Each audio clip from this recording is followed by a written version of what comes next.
Kapamilya actress, pinili maging kapuso. Lumipat muna sa Kapuso Network ang isang magaling na aktres habang wala pa umano siyang project sa Kapamilya Network.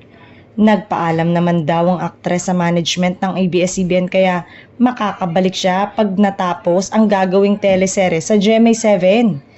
Walang exclusive contract sa dalawang network ang aktres kaya pwede siyang magpalipat-lipat kung saan may magandang offer. Curious lang ang press kung alam ng aktres na makakasama niya sa teleserye sa Kapuso Network ang isang aktor na nakabangga niya noon, ngunit hindi nila inamin pareho na nagka-issue sila noon. Maganda na magkakasama ang aktor at aktres sa isang show. Paraan ito para ipaalam na in good terms sila, na hindi totoong nagka-issue sila at pwede silang magkatrabaho.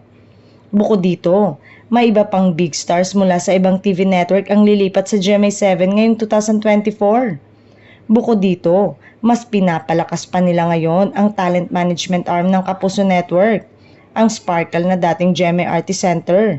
Dahil sa dami ng mga bagong TV shows na aabangan natin, marami na ring mga bagong mukha ang ilulunsad.